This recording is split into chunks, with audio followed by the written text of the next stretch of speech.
Então, Shabbat Shalom, novamente a todos os irmãos. Bruchim Aboim, sejam todos muito bem-vindos. Quem chegou um pouquinho depois do início, não pegou aí as boas-vindas. Os irmãos que estão lá na cozinha, peço que todos vamos voltando. Vamos para a nossa drachá, nosso estudo da Parashá de hoje, Parashat Tzav, segunda Parashá do livro de Vaikra, Levítico. Estamos caminhando por meio da Torá aqui, né? Quase chegando já está ficando mais leve para segurar para os irmãos que levantam aqui, está ficando leve, está chegando para o meio ali. Estamos chegando no meio. Então, mais uma vez, um bom dia a todos. Como nós comentamos, lemos aqui durante, né, o Avodat Torá, o serviço da Torá, a Parashá é Tzav, então vai criar Levítico 6, verso 1, aí tem um porém ali, tem um 8 entre parênteses ali, porque nas versões cristãs, na versão do Ferreira de Almeida, é o versículo 8, tá? O versículo 1 é na versão aqui da Torá, das edições judaicas, é versículo 1, nas versões cristãs começa no versículo 8. Tem uma diferençazinha ali na numeração. Então, Levítico 6, 1 a 8, 36.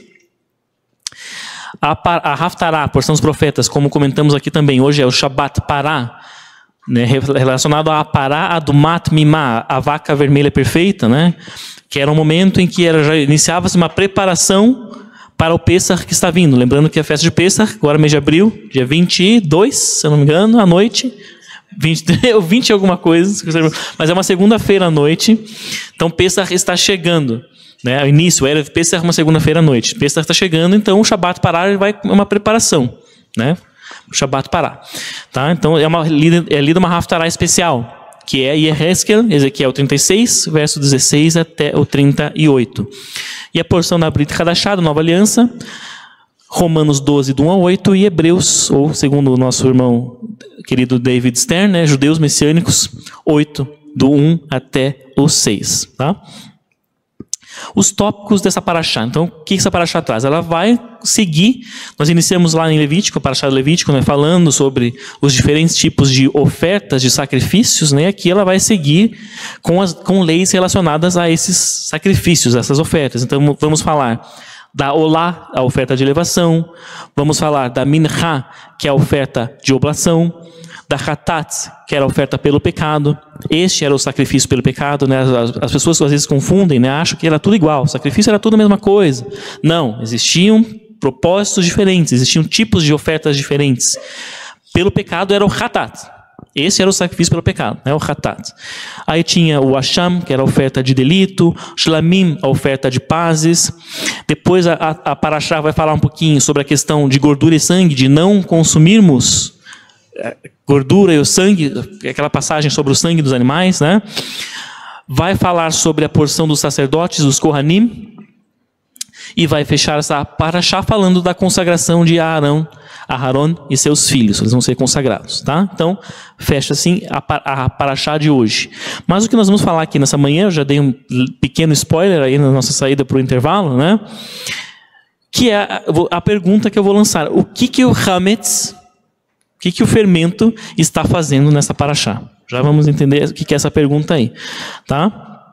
Vamos lá então para o nosso início. A Torá, então, Tzav, a Parashá Tzav continua, como nós falamos aqui já, com os temas da Parashá anterior, de Vaikra, Levítico, né? O início, a primeira Parashá de Levítico é Vaikra, falando sobre sacrifícios, diferentes tipos de sacrifícios, e esta Parashá ela vai dar sequência, então, a essa temática, né? Falando sobre as leis de Korbanot, de ofertas, falando sobre o papel dos Kohanim, dos sacerdotes, lá no Mishkan, no tabernáculo, né? E assim por diante.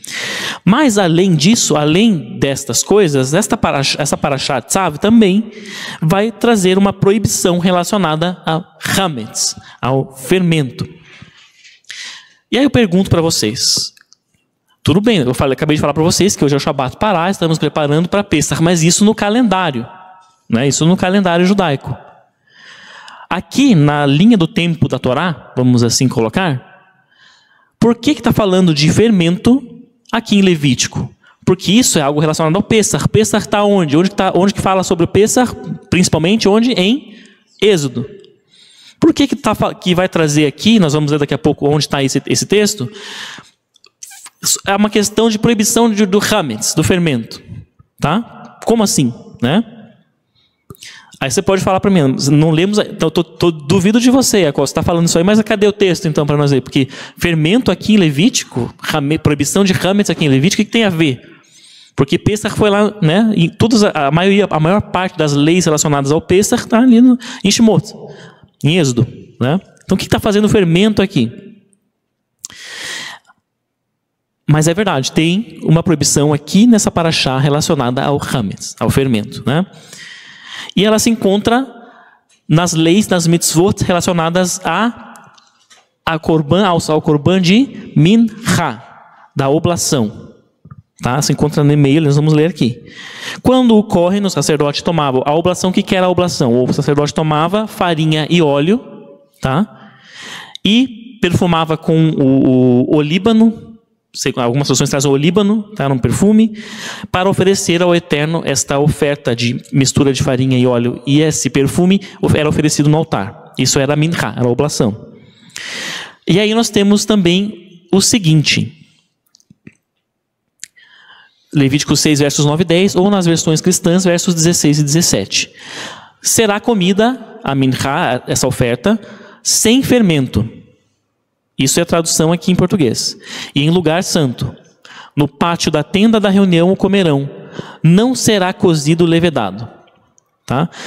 Eu coloquei entre aspas, entre colchetes ali, né,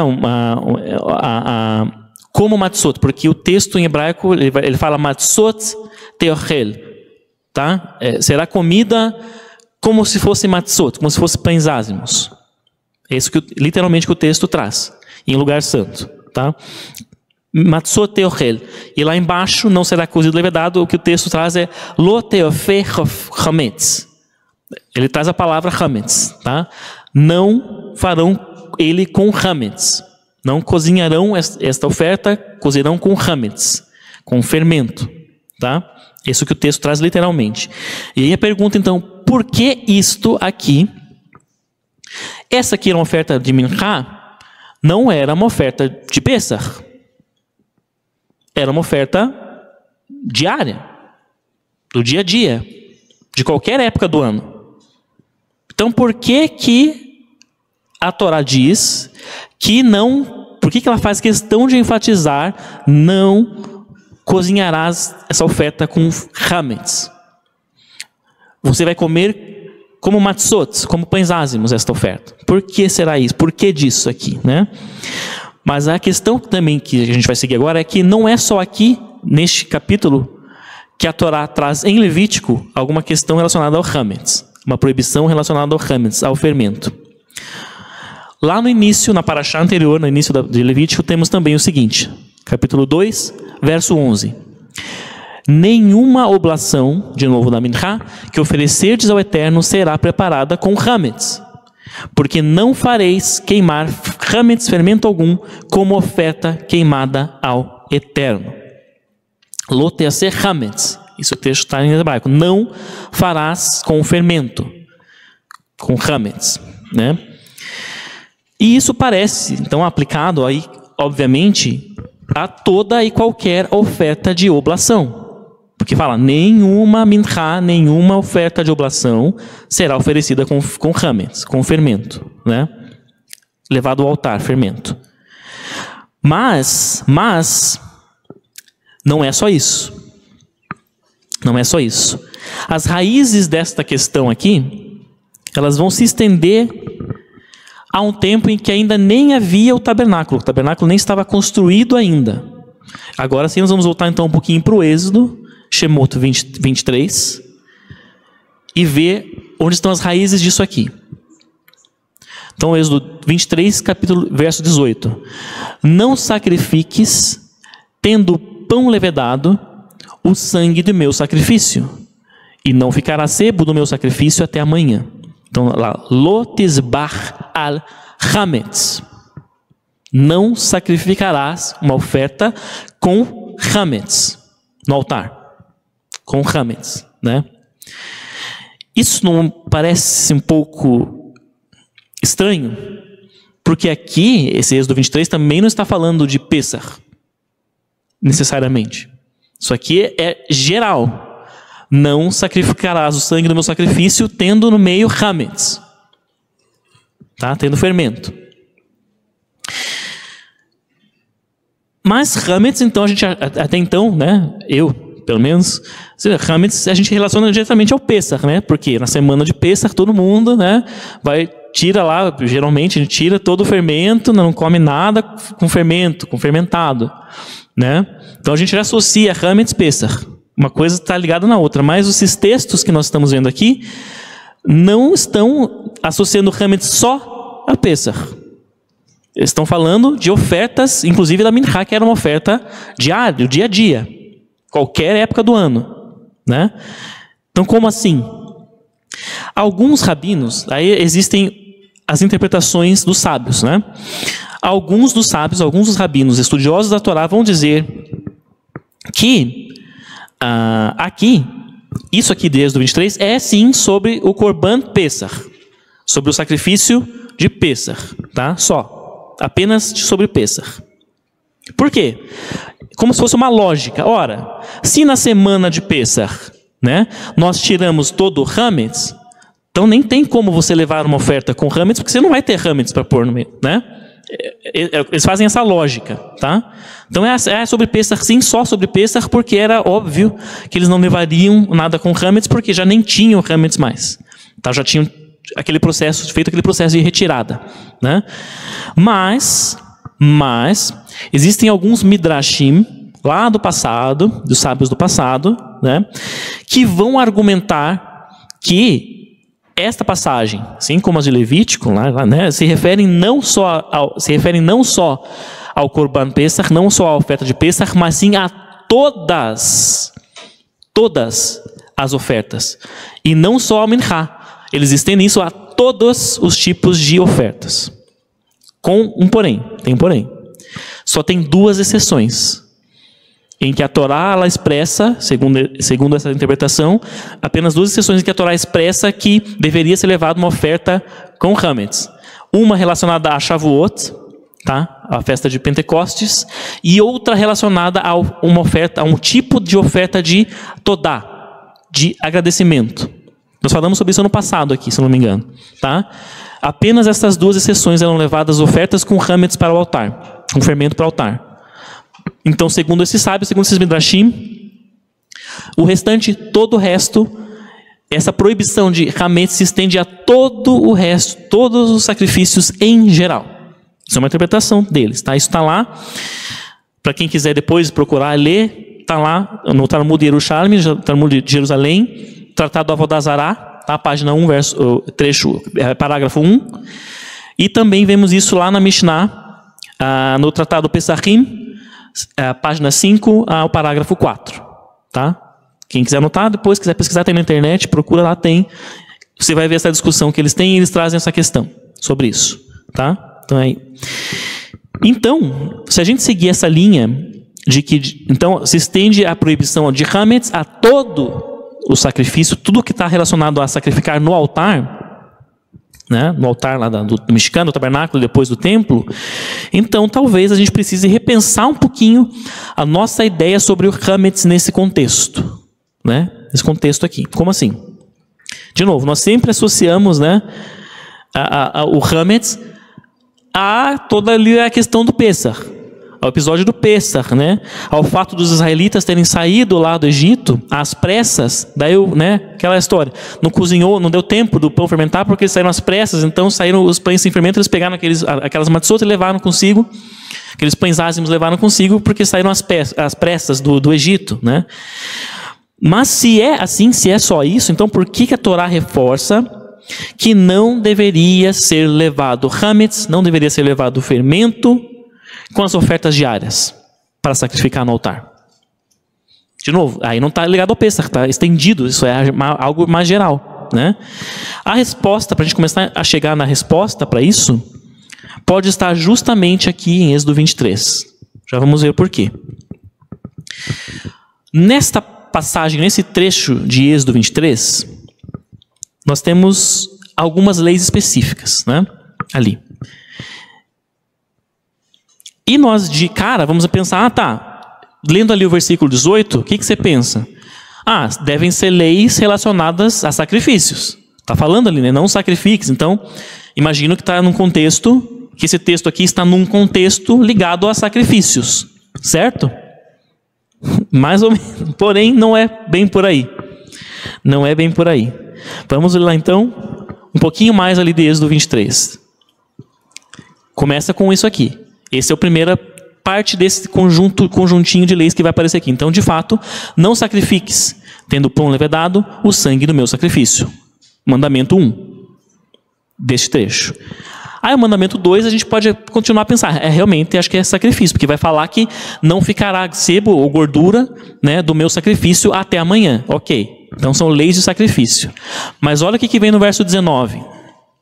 O princípio das primícias da tua terra trarás à casa do Eterno teu Deus. Bikurim, primícias.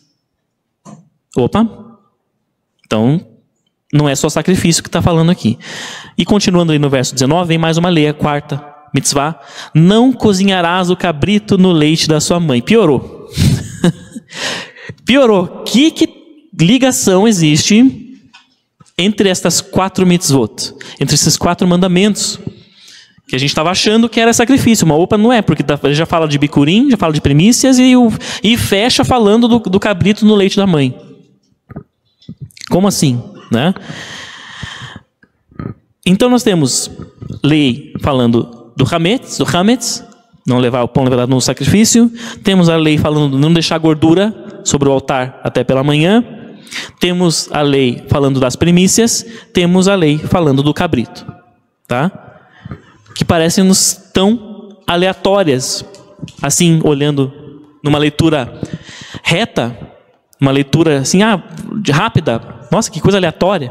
Por essas coisas que muita gente, né, assim, infelizmente, por falta de, às vezes, cavar um pouquinho mais, pula, né? Não vou nem ler esse livro de Levítico, não vou ler esse livro de Êxodo, é muita coisa de lei aí, umas coisas de sacrifício, eu vou pular isso aqui, vou lá para frente, vou lá para Reis, vou lá pra, né? Porque não entendo nada disso aí. Parece umas coisas assim jogadas, né? Oi? Vou ler Salmos, né? É isso. Tem gente que faz isso, pula. Porque numa leitura superficial e assim à primeira vista, é o que parece que coisa aleatória, né? Fala de hametz, fala de fermento, fala de gordura, fala de primícias, fala de cabrito no leite da mãe, que coisa aleatória. É uma leitura. Se você faz uma leitura superficial, é isso que você tira, né?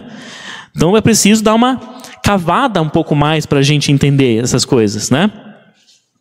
Algumas dessas questões aqui a gente conhece bem já, né? Claro. Por exemplo, né, ali as primícias, essa do cabrito no leite da mãe, apesar de estar ali, a gente já tinha ouvido isso em outros textos, né, em outros estudos, inclusive, né? Mas a questão da gordura, o que tem a ver? Ali não deixar a gordura do sacrifício até pela manhã. O que tem a ver não levar o sacrifício do sangue, né? Não sacrificar o sangue no altar com hametz, com fermento misturado? O que tem a ver? Né? Por que essa proibição, ela está aí? O porquê dela? E por que ela aparece aqui com estas outras leis aleatórias, assim, a princípio aleatórias, né? Qual que é a relação entre essas coisas aqui? Para a gente entender, não temos outra saída, não temos outro caminho senão fazer o quê? Examinar cada uma dessas questões aqui. Examinar. Dar uma cavada um pouquinho mais profunda em cada uma dessas 4 leis diferentes aqui. Tá? Para a gente talvez começar a entender, responder essas perguntas. Qual a relação entre essas coisas? Por que elas estão aqui? O que significa isso tudo? Né? Vamos começar falando então da terceira aqui. Vamos começar pelas primícias, pelos bikurim.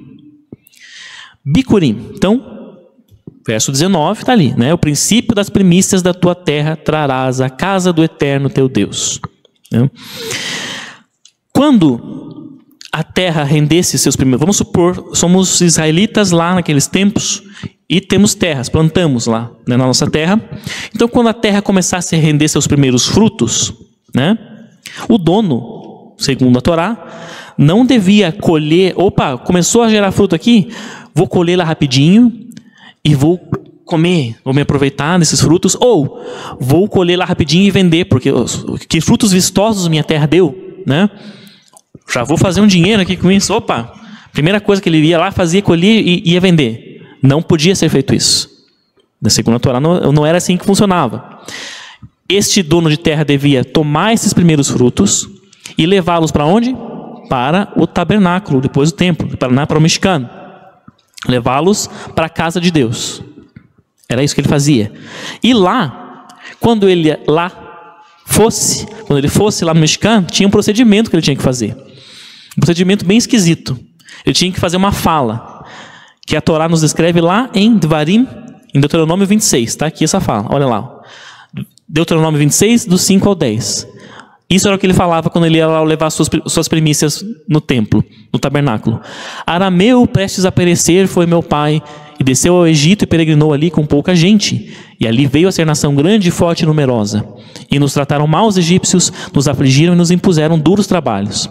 E clamamos ao Eterno Deus de nossos pais, e ouviu o Eterno. Eu fiz um resumo, porque ele continua falando que o Eterno nos livrou com um braço forte, e trouxe-nos a este lugar e nos deu esta terra, terra que emana leite e mel.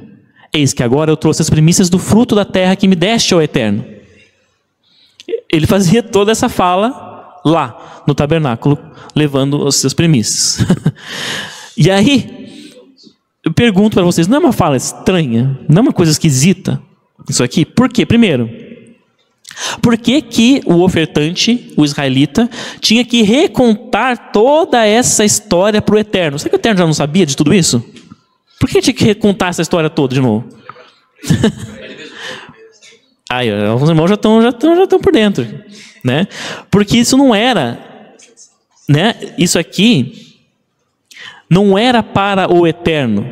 Essa fala dele não era para o Eterno. Era para quem? Para si próprio. Era para si próprio. Era para o próprio ofertante, né? Por que isso? Vamos pensar agora na história do povo de Israel. O povo de Israel passou quantos anos no deserto? 40 anos, né? No deserto. E enquanto eles estavam no deserto, como que eles eram sustentados? O que eles comiam? Maná, as provisões que o Eterno dava para eles. Eles não tinham terra, não tinham como plantar lá no deserto, porque eles eram itinerantes. Eles não ficavam parados num lugar só, não tinha como, era deserto, né? Então eles dependiam totalmente do Eterno. Essa era a configuração dos israelitas lá no deserto, né? Dependiam do Eterno 100%. Senão, não tinha como. Era um relacionamento muito próximo. Eles viam a coluna de fogo à noite, eles viam aquela nuvem cobrindo eles diariamente. Era algo bem próximo. E eles tinham essa consciência de que eles dependiam do Eterno, que a vida deles estava nas mãos do Eterno. E eles não tinham a quem mais olhar senão ao Eterno, vamos assim dizer, né? Por conta da característica da natureza desse relacionamento que eles tinham. Mas, né, quando eles chegaram à terra, foram lá com Yehoshua, com Josué, conquistaram a terra, passaram a ser donos daquela terra como havia sido prometido. Essa configuração mudou, não mudou? Eles construíram lá suas casas, eles determinaram suas terras e começaram a plantar seu próprio alimento. Então, mudou a configuração para os israelitas lá. E isto nos parece que era muito fácil de um israelita chegar no pensamento assim: eu construí esta casa, eu construí essas paredes aqui, essa minha pequena fortaleza, eu fui lá e plantei esses frutos, essas verduras maravilhosas que eu estou comendo aqui, que eu estou jantando aqui com a minha família, eu fiz, eu conquistei. Era muito fácil disso acontecer. Porque era de fato fruto do trabalho deles, e eles podiam chegar nesse pensamento de que eu fiz, eu conquistei, isso é meu, né? Olha o que eu conquistei. Isso nos parece haver um perigo espiritual mesmo falando, né? Em se exagerar nessa ideia, porque sim, de fato, né? Não que você pode se orgulhar do fruto do seu trabalho.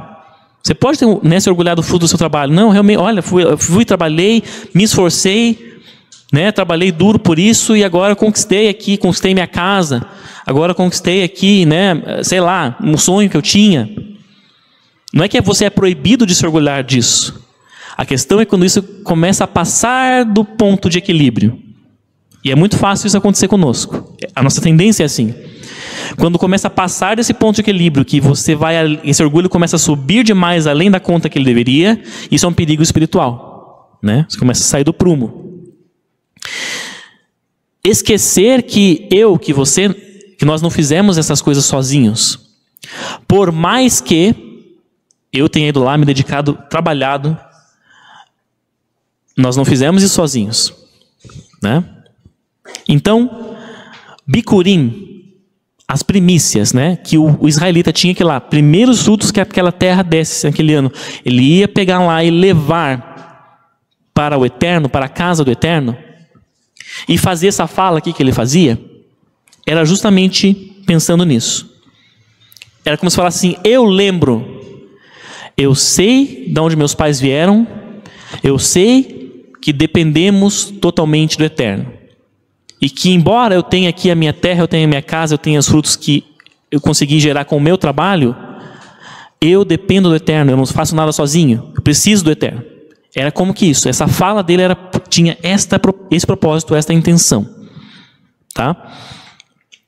Reconheço que eu estou aqui por tua causa, Eterno, não porque eu fiz tudo sozinho, com o meu braço. Eu não sou o centro do mundo, as coisas não giram ao redor de mim. Não fiz nada sozinho. E aí, pergunto para vocês, se esta é a lição desta mitzvah relacionada aos bikurim, às primícias, será que esta mesma lição a gente consegue ver se ela se aplica nas outras 3 leis lá de Êxodo 23, que estão ali próximas, aquele conjuntinho? Vamos ver então a próxima, esta polêmica, que é: não cozinharás o cabrito no leite da sua mãe. Levítico 23, Levítico não, Shemot, Êxodo 23, verso 19. Né? E eu já falei sobre isso aqui, acho que nos outros 2 ou 3 ou 4 estudos, porque eu tenho uma questão pessoal com isso aqui, de novo, né? Existem interpretações e interpretações, tá? Segundo a halakha, segundo a interpretação rabínica atual, isso aqui é uma proibição de você comer laticínios e carne na mesma refeição. Então, por exemplo, o cheeseburger já era, porque tem queijo e carne junto, né? Que mais tem? Lasanha de bolonhesa, estrogonofe, tem queijo e carne junto, né? Então, segundo a halakha, de novo, isso é uma interpretação que é feita hoje no judaísmo tradicional, é assim, né? Então, eles não comem, inclusive nas casas dos judeus ortodoxos, tem 2 geladeiras, uma só para leite, laticínios, outra só para carne, 2 pias, né? E etc, tá? Por conta disso, porque eles fazem essa interpretação. A minha questão pessoal é que eu tive uma questão com isso, tenho uma questão com isso, então eu tenho entendimento que eu tento aplicar isso, não radicalmente. Não sou assim, meu Deus, não sou radical, mas eu tento aplicar. Porque entendi como um princípio. Mas é de cada um. Isso aqui não é, sabe, você não está condenado se você comer seu cheeseburger, seu estrogonofe. Tá? É uma questão de cada um, porque é uma minúcia de algo do dia a dia. Vamos assim colocar, tá? Para mim. Mas a questão aqui sobre o cabrito no leite, vamos tentar chegar naquela lição que tivemos lá com o Bikurim. O que é o leite? O que é o leite da cabrita lá? O que é o leite? O que significa esse leite? É o alimento do filhote, não é? O filhote lá, o cabritinho, se alimenta do leite da sua mãe. Então o leite ele tem essa importância, ele reflete essa ligação entre a mãe e o filho, né? Porque de início, quando o cabritinho é pequenininho, esse é o único alimento dele, né? É o leite da mãe. Então ele tem essa importância dessa ligação entre mãe e filho, e também reflete muito a questão da vida, né? O leite ele simboliza então essa vida, porque o cabritinho depende do leite da mãe para viver, para sobreviver, tá? Então ele é ligado à vida, vamos assim dizer, né? E a carne do animal quando você vai lá, sacrifica, não, você não, né? Hoje em dia a gente compra já prontinho lá tal, mas esse foi o processo. Um animal foi morto para você ter aquela carne, certo? Então, isso é de novo, irmãos, isso aqui é a interpretação, tá, que se faz. Você pegar o leite, que é a vida, e colocar a carne, que é a morte, nele para cozinhar, você estaria misturando a morte com a vida. Então, tem essa questão desse princípio, é uma mistura imprópria. Simbólica, exatamente, da vida com a morte, né? Tá? Por conta disso. Mas além disso, é como se você usasse o leite lá, que é esse símbolo da ligação entre a mãe e o filho, tá? Como um mero ingrediente, assim, para você cozinhar aquele filho, a carne dele, tá? E de uma maneira simbólica também, você estaria cortando essa ligação, né, distorcendo essa ligação entre a mãe e o filho de uma maneira assim brutal, até segundo a Torá, tá? Fazendo aquele processo. Isso agora não estendendo para tudo, pensando no cabritinho e no leite da mãe, tá? No literal. É como se fosse algo brutal, assim. Você distorce aquela ligação de uma maneira ruim, por assim dizer, tá? Como se tudo fosse um mero ingrediente. A carne dele é um mero ingrediente para você se saciar. O leite lá da mãe é só mais um ingrediente. Eu posso usar aqui tudo que eu quiser, do jeito que eu quiser. É isso. Esse é o ponto. Tá? Mas ele traz também princípios éticos da lida com os animais. Isso, sim, também. E muito disso, o Marco comentou, traz princípios éticos da lida com os animais. Sim, por quê? Tem a ver com isso que eu estou falando, né? Você julgar tudo como... tudo aqui está a meu bel prazer. Eu posso usar tudo, os animais, tudo que eu tenho aqui é meu, então eu uso do jeito que eu quiser. É isso. É isso. É você usar do jeito que você quiser para você saciar, porque você é o centro do universo. É isso. Você é o centro do universo. Então eu vou usar do jeito que eu quiser. Esse é o ponto, né? Esse é o ponto. Então, ao não fazê-lo, ao não cozinhar lá o cabritinho no leite da mãe, o israelita, ao cumprir essa mitzvah, esse mandamento, o que ele estava fazendo? Qual que era o processo aqui? Ele reconhecia a ligação que isso significava entre a mãe e o filho, tá? A mãe e o filhotinho. E ele entendia que aquilo não era um mero ingrediente que estava ali a seu bel prazer, que aquilo não era só que ele pode usar de qualquer forma, tá? Que ele não era o centro do mundo. Então era uma forma de aplicar uma certa humildade, de entender que eu não sou o centro do mundo, então vou respeitar que este leite ele simboliza a ligação dessa mãe cabrita, né, com seu filhotinho, então eu não vou fazer isso, porque seria cruel. Tá? Essa é a linha de pensamento aqui, tá? Pensando aqui nesse ponto específico literal. Então, de novo, tem a ver com você não se achar o centro do mundo, de você não entender que você pode usar qualquer coisa como se fossem ingredientes a seu bel prazer, que existem princípios e que existem coisas que estão além do que você acha que tem que ser, além do que você acha que pode usar para se saciar. Esse é o ponto, tá? dessa lei aqui. Mas seguindo então para a terceira.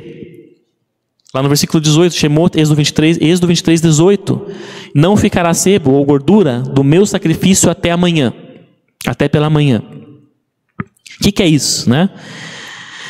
Isso aqui se relacionava quando se oferecia uma oferta que era 100% queimada no altar para o Eterno. De novo, oferta 100% queimada para o Eterno, tá? É como se com isso o Eterno falasse assim, não pare o processo no meio. Porque se ficasse gordura no altar, o que isso significava? Que não tinha sido 100% queimado. Não é? Se a oferta deveria ser 100% queimada, se sobrasse gordura, então não foi 100% queimado. E se era uma oferta que deveria ser 100% queimada, não se deveria parar o processo antes, deixando a gordura ainda sobre o altar. Tipo assim, né? A pessoa, o israelita, ia lá, levava o animal, dava lá o seu animal, um animal do seu rebanho que ele tinha criado, de novo, tá? Que pertencia a ele, às suas posses, levava aquele animal pro tabernáculo, para ser 100% queimado como sacrifício ao Eterno, tá? É como se ele falasse assim, se ele parasse o processo no meio, vou deixar a gordura aqui porque já está muito tarde, vamos apagar esse fogo aí logo? Já está bom, já vim aqui, já ofereci, agora eu preciso voltar para minha casa, que eu tenho que viajar lá para Tzfat. Estava em Jerusalém, eu tenho que viajar lá para Tzfat, então vamos parar agora, apaga o fogo aí, já está bom, já valeu essa oferta. Meio que fosse isso. Ou, um exemplo moderno, você quer dar um presente de agradecimento para alguém. Sou muito grato ao Mark, pelo todo o apoio que ele me dá, então eu quero dar um presente para o Mark. Tá. Vou lá, compro o presente, vou lá na casa do Mark, bato na porta do Mark, mas daí eu tenho um compromisso, assim, daqui a 30 minutos, e eu não quero ficar esperando, porque se o Mark me vê, talvez ele vai querer ficar conversando comigo, e eu não tenho tempo. Então, eu deixo o presente lá na porta do Mark, uma cartinha lá, um bilhetinho, e antes que ele me atenda lá, eu já vou embora, saio correndo porque eu tenho compromisso depois. É meio que isso. Quanto que quando o Mark pegar esse presente, quanto que ele vai de fato se sentir que está sendo agradecido? Ou ele vai ficar, nossa, mas por que a Yakov não esperou? Podia me falar, dar um abraço nele, sei lá, né? É meio que isso, irmãos. Então, quando o ofertante, ele parava o processo antes, porque se era 100% queimada, tinha que ser 100% queimado. 100% é tudo. Então, se ele parasse o processo antes, ia ficar gordura no altar. É isso. Esse que é o ponto ali, tá? Ou seja, né? A oferta, aquele animal que ele tinha levado, de novo, não era um mero ingrediente, uma coisinha lá que ele pegava, colocava no altar, lá despejava lá no altar, né? E pronto, e já estava valendo. Não era para si próprio aquilo, né? Para ele usar da maneira que convinha para ele. Existia um princípio e era queimar totalmente sobre o altar. Não era para ele próprio. Então, este era o processo, e ele tinha que respeitar isso. Se ele de fato estivesse fazendo isso com o seu coração, não como um mero procedimento, não como uma mera barganha, às vezes, sei lá. Se ele fizesse isso com o seu coração, ele ia deixar queimar totalmente sobre o altar, e não ia sobrar gordura. Esse é o ponto desta lei aqui. Então, nós temos 3 daquelas 4 leis lá de Êxodo 23, 18, 19, 3 dessas 4 leis ligadas à questão de eu não achar que eu posso fazer as coisas do jeito que bem me entende, que eu não sou o centro do universo. Basicamente isso. Que eu não faço as coisas sozinho. Que as coisas que eu tenho, elas não são minhas nesse aspecto que eu posso fazer o que eu bem entender com elas. Esse é o ponto, né? O perigo de ver tudo que está ao nosso redor como mero ingrediente, né? Como se fosse uma extensão de mim mesmo. Eu pego aqui, uso aqui do jeito que eu quero, porque isso aqui é meu mesmo, então eu faço o que eu quiser com isso. Esse é o perigo, né? Mas aí, a 4ª mitzvah lá naquele, estamos quase encerrando, estamos indo para o final. A 4ª mitzvah lá, que era o hametz, o bendito do hametz, o fermento, né? O que tem a ver com isso? O que é o hametz? Pergunta, o que é o hametz? E o que é a matzá? O que é o pão asmo? O que é o hametz e o que é o pão asmo? A matzá, ela é o pão, talvez o mais simples que existe. Não é? Você vai lá, farinha e água, só. Coloca lá para assar, rapidinho, tirou, aí está a matzá. É isso. Ou seja, ela é o pão mais simples possível que existe. Muito provavelmente não existe nada mais simples que isso em termos de panificação, por assim dizer, né? Farinha e água, assou rápido, acabou. Aquilo é a matzá. Mas e o hametz? E o hametz? O que é o hametz? O fermento, né? Então, você vai fazer aquela massa, você vai... Quem faz pão aí? Sovar aquela massa, amassar aquela massa. Você vai deixar aquela massa descansando lá para que ela cresça, né? Para que ela aumente, para que ela enche. E o resultado vai ser qual? Um pão bonito, né? Um pão vistoso, que você olha assim, que vontade de comer esse pão. Um pão bonito. Quem olha para... Vamos agora ser sinceros. Você olha para matzá, você acha ele bonito? Dá uma vontade de comer assim? Né? Se colocar... industrial até porque quadradinho ali e tal. Mas não é um pão vistoso, né? Que você olha assim, meu Deus, que vontade de comer isso aqui.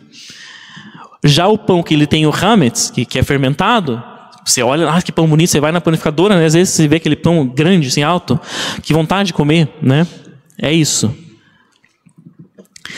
Mas para chegar nesse pão vistoso, bonito, houve o quê? Um trabalho de alguém. Alguém ficou ali trabalhando e não foi assim, tipo, 10 minutos, 18 minutos, que é o tempo lá de assar a matzá. Foram, às vezes, horas, né? Todo esse processo. E lá, no passado, segundo os comentaristas aqui, da Torá, eles faziam o fermento ainda. Esse hametz eles tinham que fazer, eles tinham que ficar lá fazendo aquela levedura até processar. Então, isso às vezes levava dias, não era nem horas, era dias. Era um trabalho de dias, tá? Para chegar nisso. Então, E aí saía, depois desse trabalho de dia, saía aquele pão, que era o quê? Um produto quase que completamente humano. É uma criação do homem. O ser humano criou aquele pão, porque ele fez tudo isso, fez a levedura, fez o hametz, fez lá o processo, amassou, sovou a massa, deixou descansar, depois um produto humano, tá? É isso. Né? Que eu me esforço tanto e chego num resultado. Só que daí eu me esforço tanto e chego nesse resultado, e às vezes eu posso esquecer de algo importante, que é do eterno nesse processo todo. Quando eu tenho um produto que eu 100% fui lá e criei, 100% entre aspas, na minha concepção, criei, fiz esse pão aqui. Eu posso esquecer que existe o eterno nesse processo todo, no meio dessa história toda, né? E achar assim, dizer, eu que fiz, olha que pão, vou lá, convido os irmãos para ir lá na minha casa tomar um café. Olha, irmãos, eu que fiz esse pão, ó. Eu que fiz, ó, que bonito que ele tá. Experimente, você vai gostar, né? E cadê o eterno nessa história? Posso esquecer, de novo, quando o orgulho, ok você ficar feliz com o seu pão. Eu já fiz pão também, não fiz pão normal, fiz um pão doce que eu gosto muito, que é a receita lá de família. E sempre que sai eu gosto, que legal, fiz o pão e deu certo, ficou bom, ficou gostoso. E é legal, não é que você não deve ficar feliz, porque, né? O problema é quando isso, você está no equilíbrio, aí eu começo a fazer assim, ó. Esse orgulho começa a subir demais da conta, e é aí que mora o perigo. Essa que é a questão aqui, né? Mas segundo a Torá, opa, spoiler. Segundo a Torá, no altar do eterno não deve haver hametz. No altar do eterno não deve haver hametz. Segundo a Torá, segundo essa paraxá aqui de hoje, né? Não tem espaço no altar do eterno para hametz. Não tem. Então, todas essas 4 leis que nós vimos aqui de Levítico 23, de novo, Levítico não, Êxodo. Nós estamos a paraxá de Levítico, mas esse trecho é de Êxodo. Todas essas 4 leis que nós vimos aqui, tá?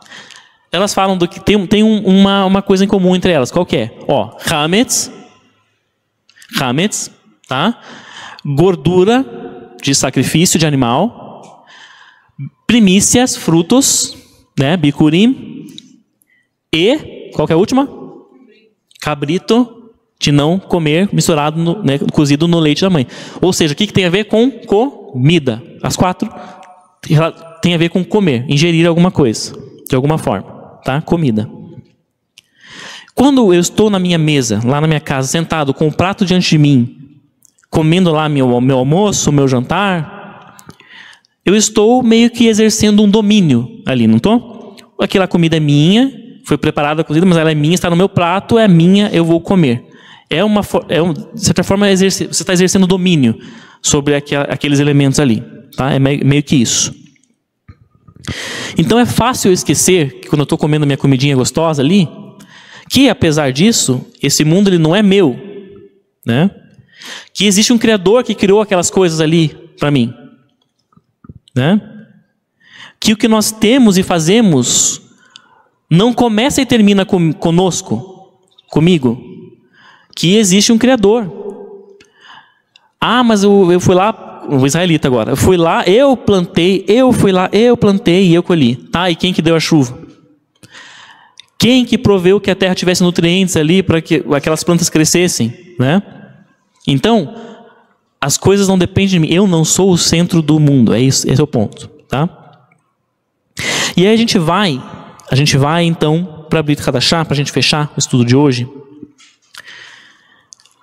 Quando o Rav Shaul Paulo, ele fala sobre o hametz, trechos bem conhecidos, né? Então, 1 Coríntios 5:6, e ele fala a mesma coisa em Gálatas 5:9, mesma frase, que é: não sabeis que um pouco de hametz, de fermento, leveda toda a massa?